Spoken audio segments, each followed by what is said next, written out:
Bom, agora a gente vai estudar a contribuição que a medula tem com relação à motricidade somática, ou seja, sobre o controle, né, da musculatura esquelética. Nesta animação, nós vemos então um motoneurônio cuja origem está lá na medula, enviando então potenciais de ação para um grupo de fibras musculares que ele controla, né? Então, o que isso vai resultar?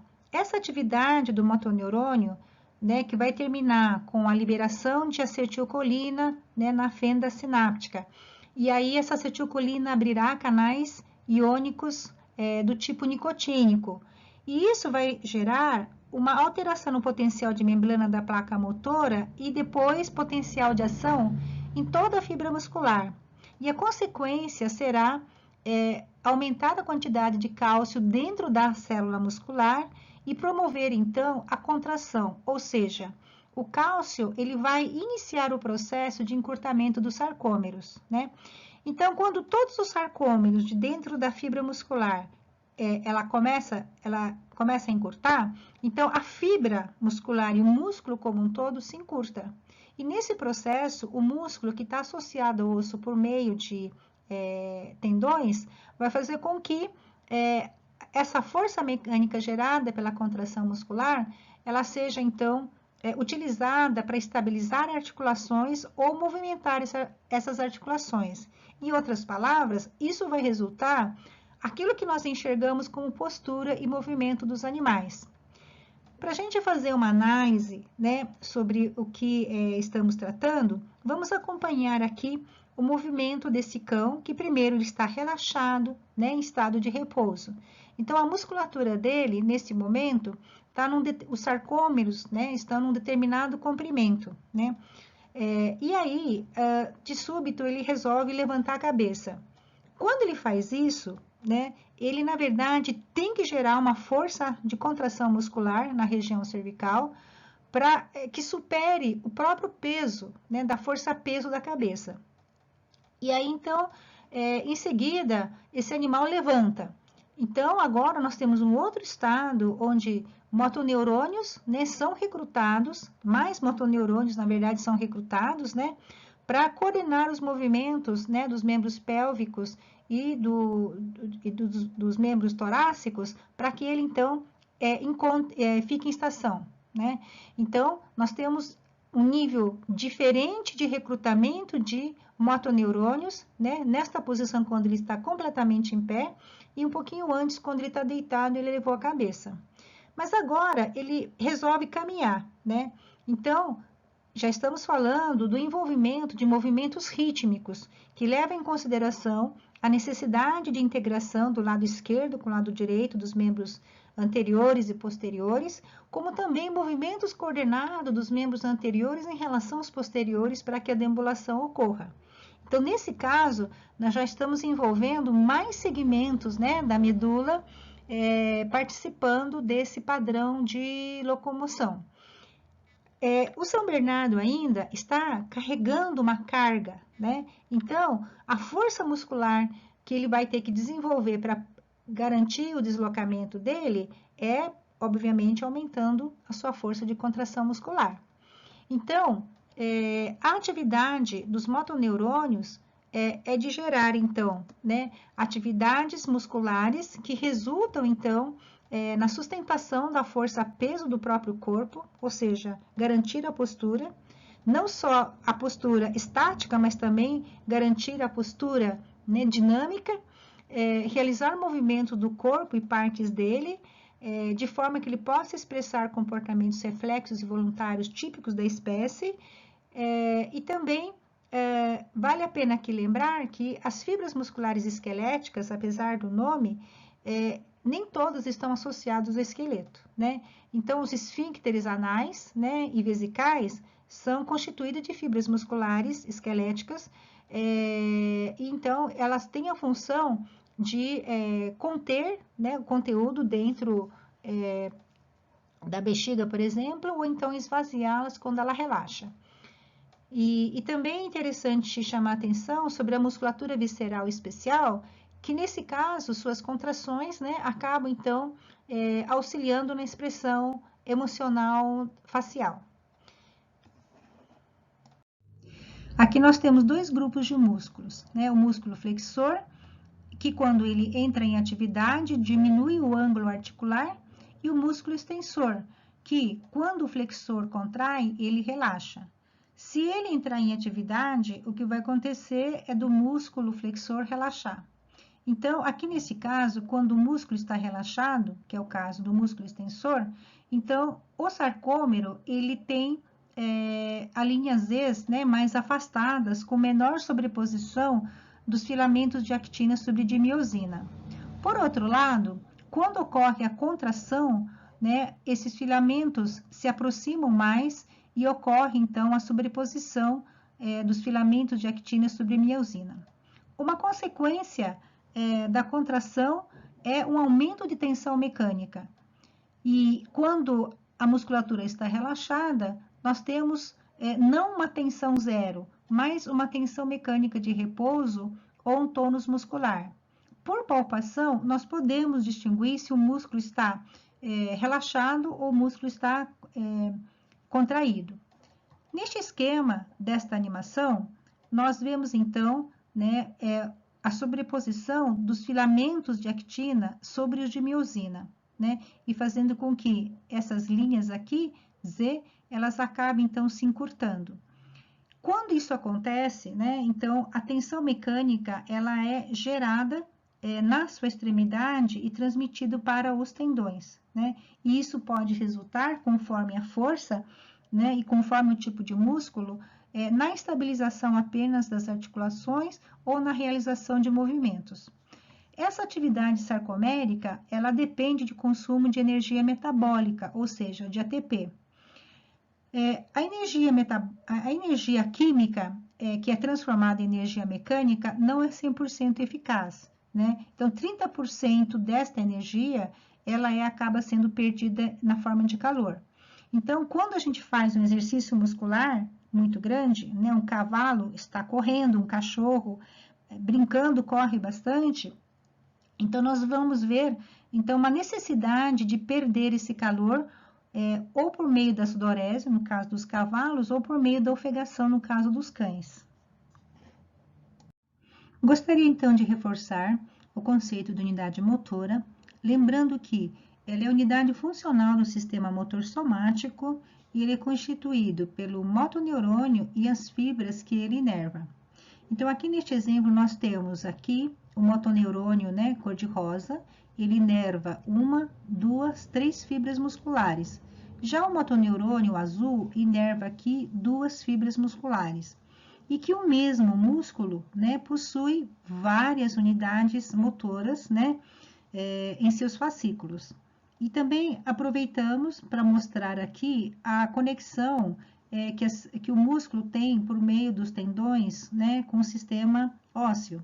Portanto, a força de contração resultante, né, dessas fibras musculares acaba gerando, então, tensão mecânica aqui no tendão e se ele for, por exemplo, um tendão que move a articulação, realizará movimento.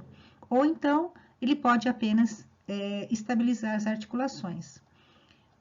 Outra coisa importante que eu queria comentar é que as unidades motoras, elas vão variar em quantidade de fibras, né, inervadas, por exemplo, para um motoneurônio. Então, existem motoneurônios inervando muitas fibras musculares, né, isto já dá uma ideia de que é uma unidade motora potente do ponto de vista de força muscular.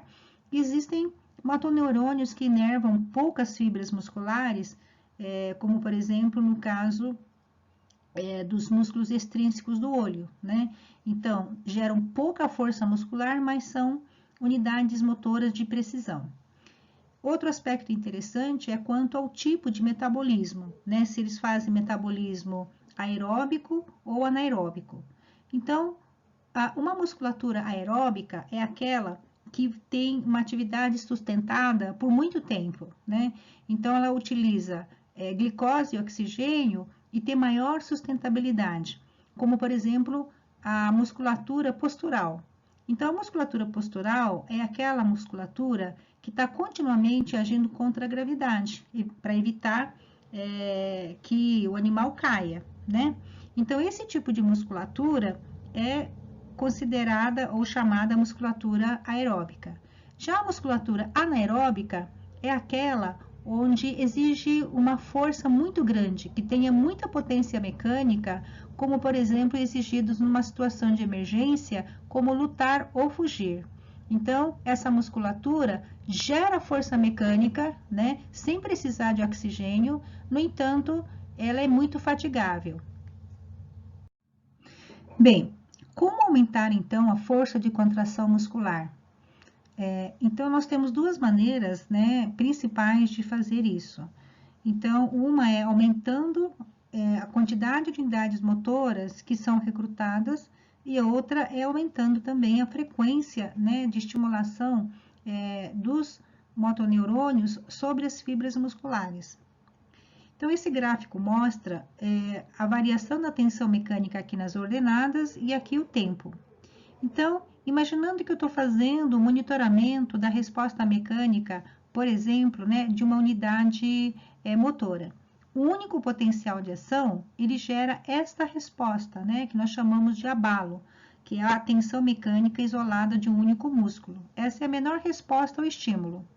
Vamos imaginar que agora eu aumentei a intensidade, né, aumentando a frequência dos potenciais de ação.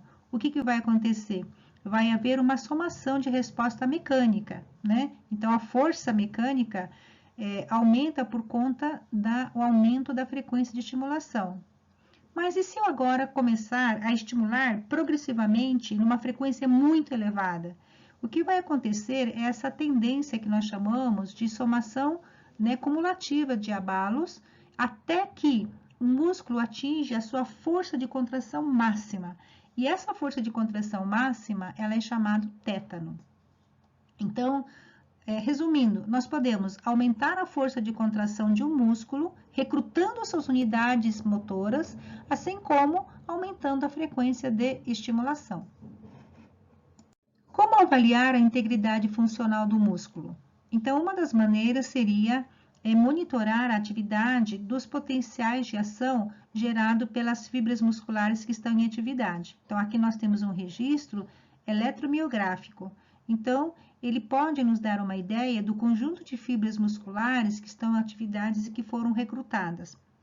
No entanto, uma outra maneira de fazer a medição é o próprio veterinário fazendo a palpação dos grupos de músculos, né? Porque ele pode avaliar se o músculo está naturalmente, normalmente relaxado, em estado de repouso, ou ele está com uma tensão exacerbada, com tônus aumentado, ou então se ele está com atonia. Bem, então, por meio do sentido somestésico, o médico veterinário, por palpação, ele pode examinar como está o tônus muscular do seu paciente. Vamos ver. En toda exploración neurológica es necesario realizar una palpación cuidadosa y sistemática de la piel y de los sistemas esquelético y muscular del animal. La palpación ha de ser realizada ordenadamente, en sentido caudocraneal o cráneo-caudal, para detectar cualquier alteración o anomalía ósea o articular y para evaluar tamaño, tono y fuerza de todos los músculos del cuerpo. Então, além do exame de palpação, o médico veterinário realiza uma série de pesquisas reflexas, ou seja, ele provoca o estímulo e vê a resposta. En la extremidad posterior evaluamos el reflejo patelar, golpeando el ligamento patelar. En la extremidad posterior evaluamos el reflejo tibial craneal cuando golpeamos la cresta tibial.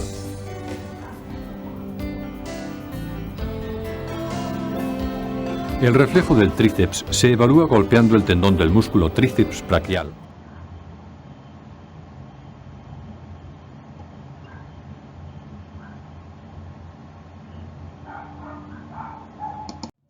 Bom, vamos entender agora as bases neurofisiológicas do reflexo miotático, ou também chamado de reflexo neurotendíneo.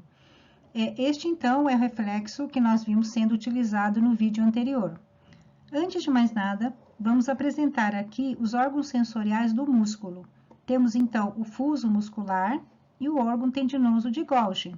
O fuso muscular, ele, como pode ser visto, é uma cápsula que está situado paralelamente às fibras musculares, e quando ele é estimulado, ele informa o sistema nervoso central sobre a variação do comprimento muscular.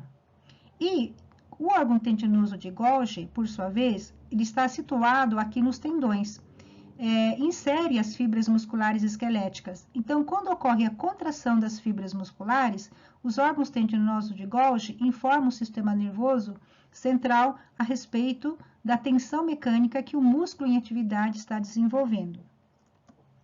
Então, aqui está o circuito, né, básico do reflexo miotático. Reparem que ele é constituído pelo neurônio sensorial, que faz sinapse diretamente com o neurônio motor, o motoneurônio, portanto, não existindo nenhum interneurônio entre eles.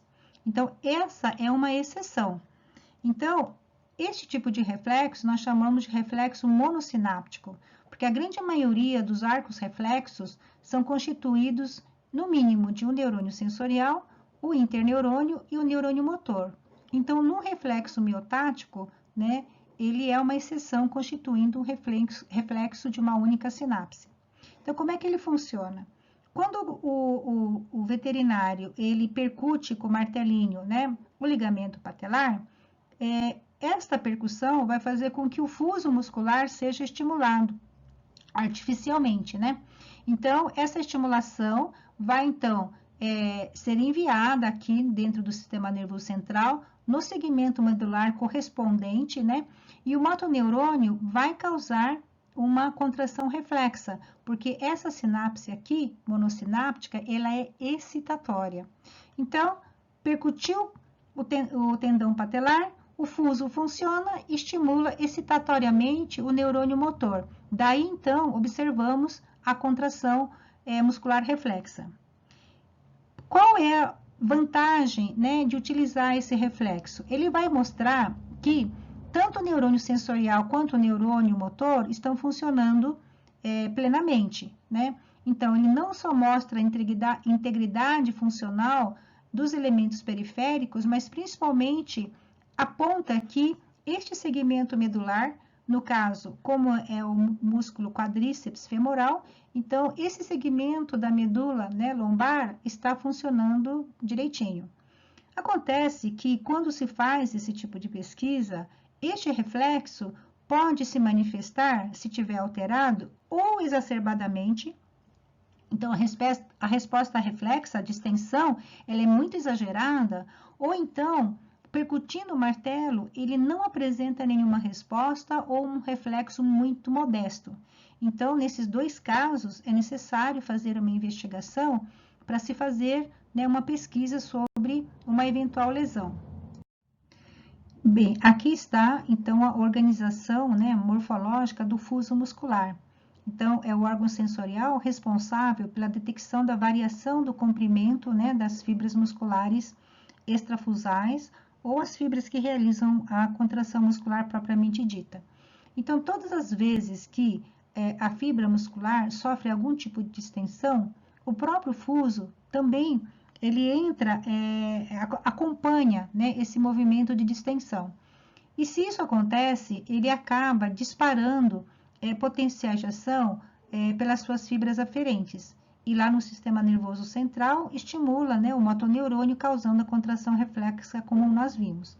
Então, a função do fuso muscular é de detectar a variação do comprimento das fibras musculares quando elas são distendidas. Mais para frente, a gente vai ver que o fuso muscular também é responsável pela detecção do comprimento das fibras musculares que estão em atividade contrátil. Aí é uma outra história e a gente vai deixar para depois. Aqui eu gostaria de salientar que quando o músculo está relaxado, né, já tinha falado anteriormente que o tônus não é zero, né? Então se tem algum grau de tônus muscular, como é que esse músculo está realizando essa contração? Acontece que o fuso muscular, ele é sensível à gravidade, né? Então, a ação da gravidade provoca um grau de distensão que acaba causando uma contração muscular de repouso, né? Daí a denominação tônus de repouso. Então, o músculo, mesmo estando relaxado, ele então apresenta um tônus muscular de repouso e é exatamente o grau de contração ideal para que os sarcômeros estejam numa posição onde, se houver, né, o seu recrutamento, o início da contração, então, a partir do qual a actina e a miosina, então, possam realizar o maior grau de sobreposição. Bem, agora nós vamos falar de um outro reflexo que ele ocorre juntamente quando o miotático está acontecendo. Então, vamos lá. Houve uma contração muscular, né? E aí ocorre o encurtamento das fibras musculares e, como consequência, geração de tensão mecânica aqui nos órgãos tendinosos de Golgi.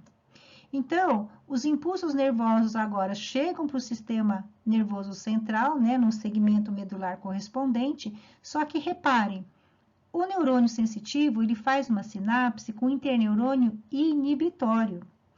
Então, vocês se lembram que o neurotransmissor inibitório, o que ele causa na membrana pós-sináptica?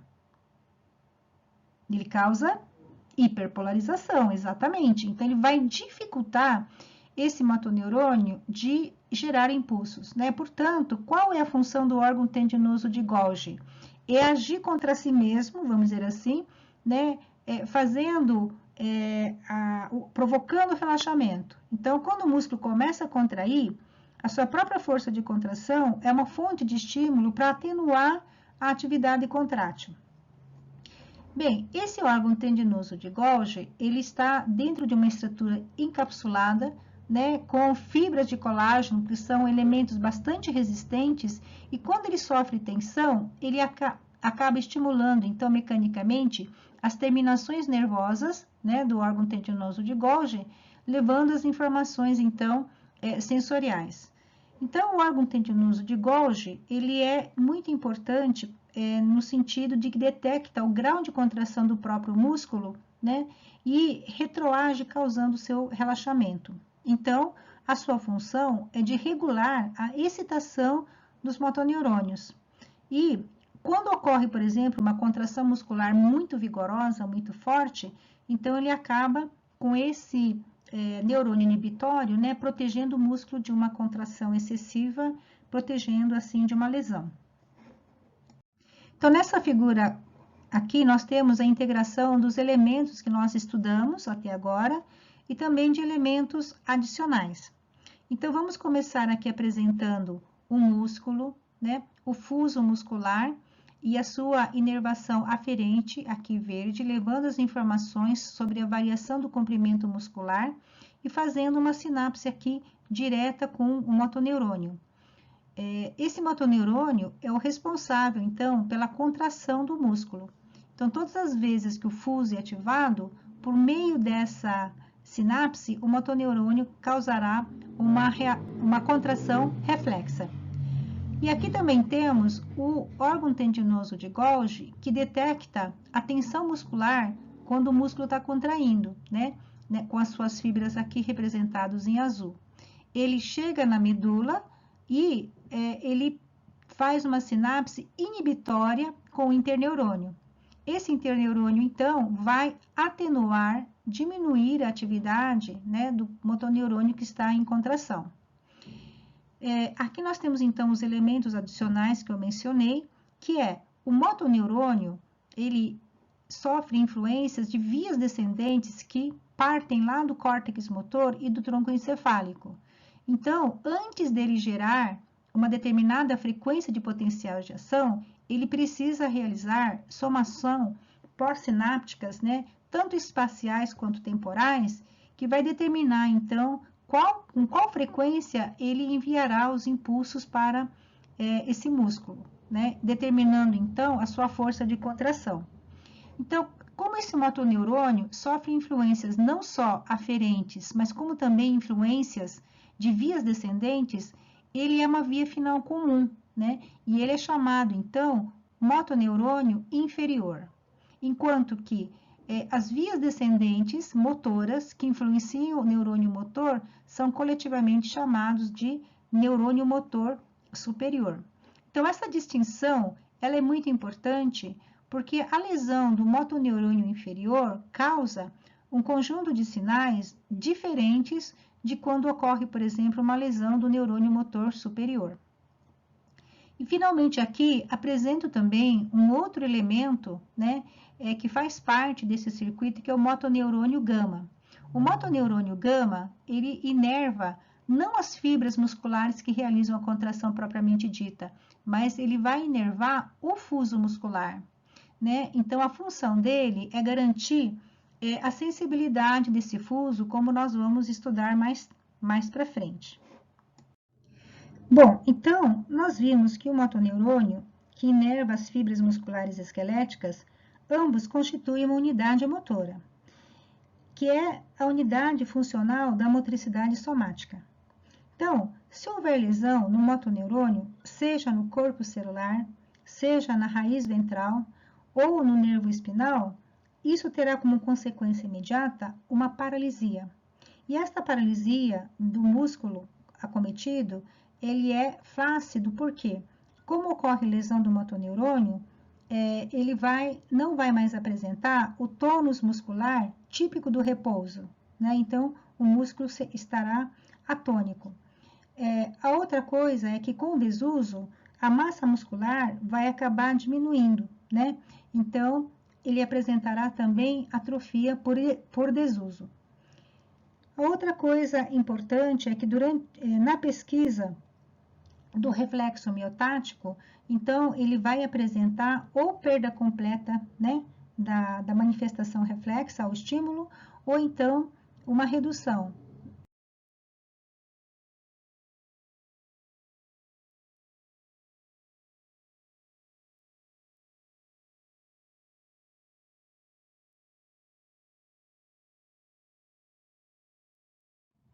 Bom, um outro reflexo que é avaliado é o reflexo de retirada, né, ou reflexo flexor.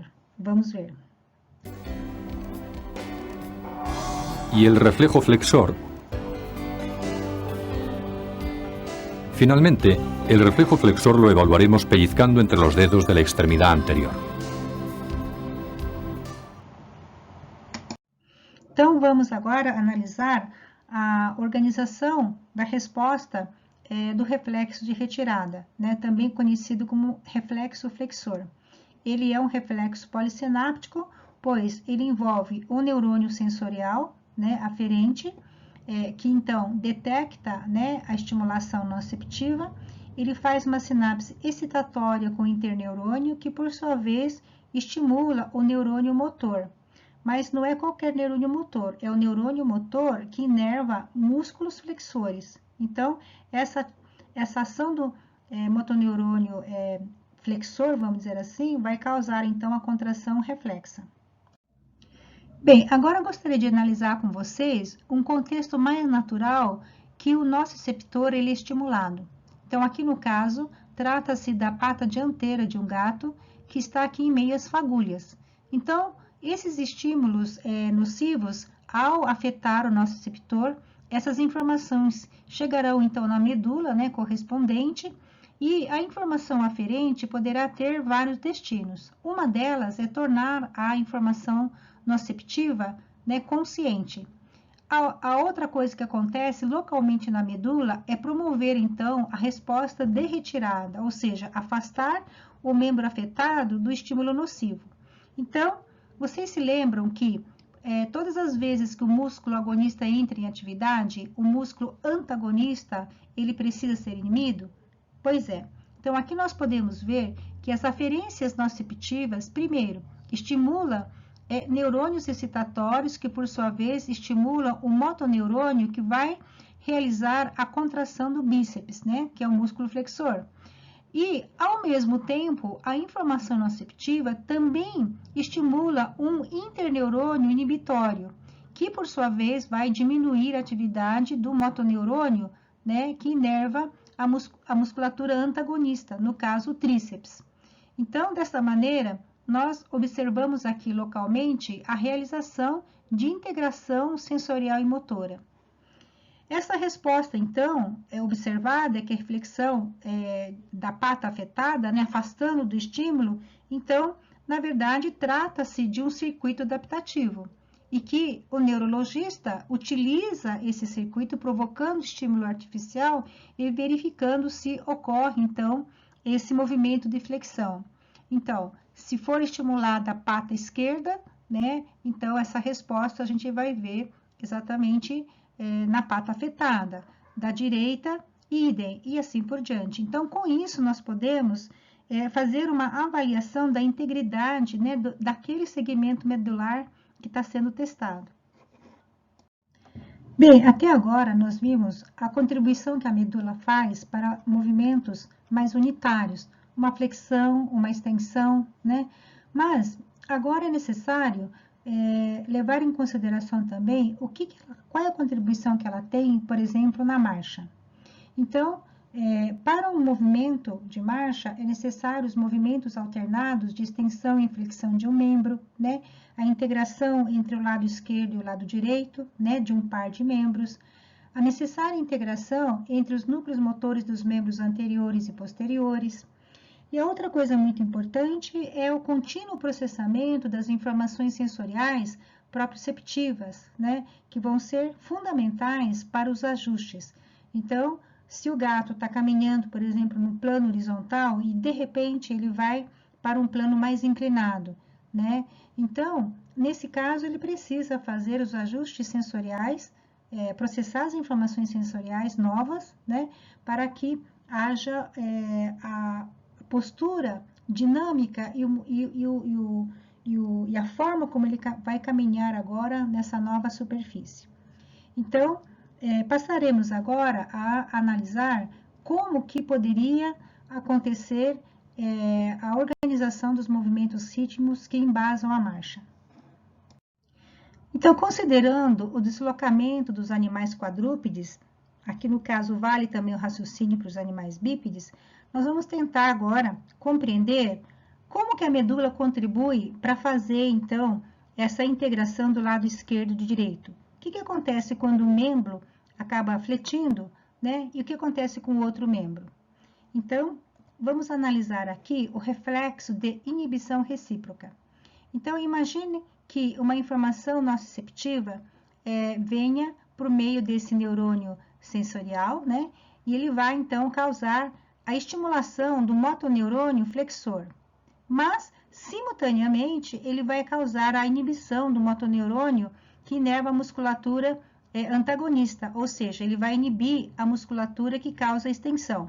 Então, esse tipo de reflexo nós chamamos de reflexo de inibição recíproca. Então, quando um membro flete, os músculos flexores contraem-se e os antagonistas são inibidos do mesmo lado.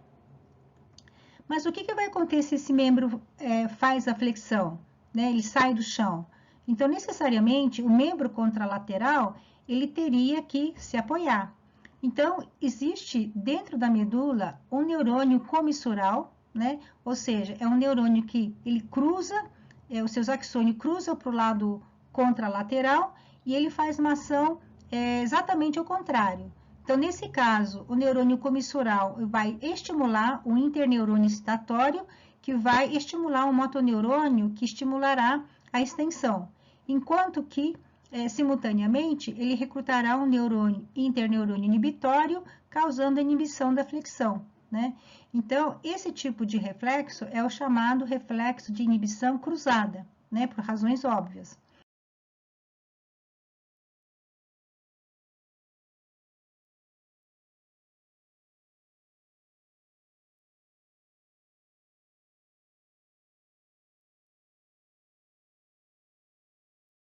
Bom, nós vimos que a medula ela é capaz de realizar vários tipos de reflexos, né? Desde o reflexo miotático, o miotático inverso, o reflexo de retirada, o reflexo de inibição recíproca, de inibição cruzada, né? Então, nós vimos que quando um determinado membro ele faz a flexão, necessariamente o outro lado precisa, então, fazer a extensão. né? Então, o lado esquerdo e direito se integram, né? Para o meio, então, de neurônios que são comissurais, né? Então, a integração esquerda-direita, a gente viu que ela ocorre. Neste experimento, que nós estamos vendo esse gato, né, sobre uma esteira, ele, na verdade, está com uma lesão completa da medula, né? Então, tendo apenas remanescente a região da medula lombar. E quando ele é colocado adequadamente numa esteira, como vocês estão vendo aqui, ele, fazendo registros, então, da musculatura flexora e extensora, nós vamos ver que ele é capaz de realizar esses movimentos mediante as estimulações que ele recebe aqui, né, na região plantar. Então, o fato dele receber essa aferência sensorial, ele é capaz de realizar esse andar, né, com as alternâncias de movimentos flexores e extensores, ou seja, o reflexo aqui, por exemplo, né, de inervação recíproca está funcionando, né, assim como de inervação cruzada, porque os dois membros, né, posteriores, eles realizam o movimento do caminhar. Outro aspecto muito interessante é que nesse experimento, com a medula de rato de neonato, ou seja, o ratinho acabou de nascer e a medula dele foi então isolada, né?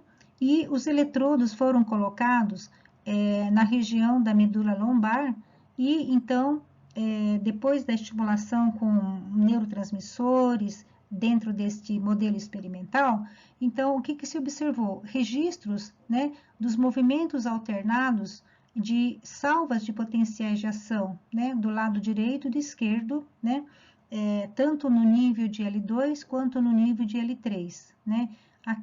Então, isso mostra que, dentro do sistema nervoso central, no nível da medula, né, aqui especificamente na medula lombar, existe, então, algum circuito, porque neonato, né, o ratinho não está nem andando, então, existe já um circuito intrínseco que funciona como se fosse o marca-passo. Bem, então, baseado nas evidências anteriores, né, de que um gato medular, com transecção medular completa, quando colocado na esteira, é capaz de realizar movimentos rítmicos, né, dos membros pélvicos, e que no neonato, que ainda, obviamente, o ratinho não está nem andando, ele também já apresenta dentro da medula motoneurônio. Bem, vamos analisar esse circuito que estaria na medula lombar, né? Então, ele é um circuito constituído por o interneurônio excitatório, né, ambos, sendo que esse daqui, ele estimula o motoneurônio flexor. E esse interneurônio excitatório estimula o motoneurônio antagonista, né, o motoneurônio extensor.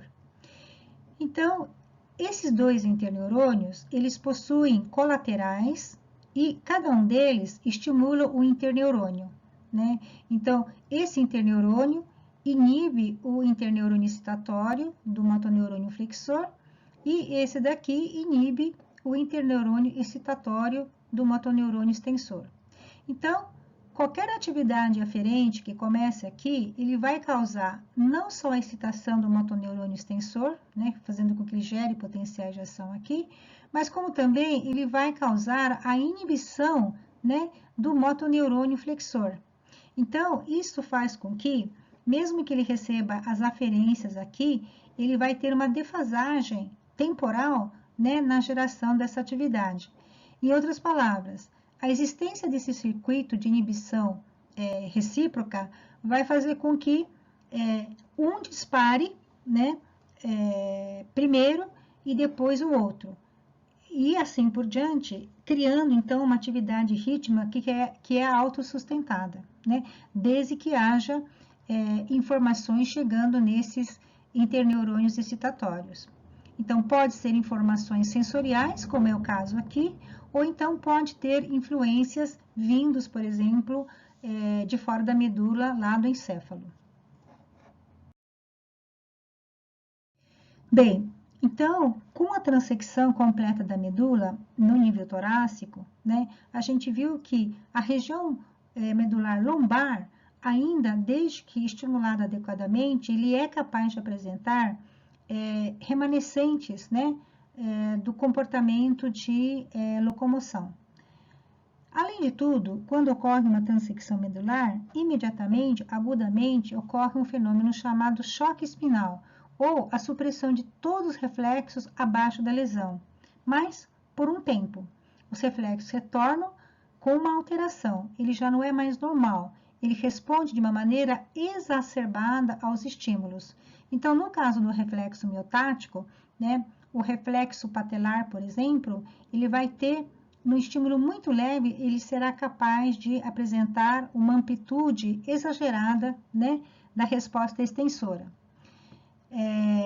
O tempo que demora o retorno desses reflexos varia com as espécies. Então, cães e gatos, né, a recuperação é rápida em algumas horas, enquanto que nos primatas, né, incluindo o ser humano, então a recuperação dos reflexos demora bastante, né, chegando até meses.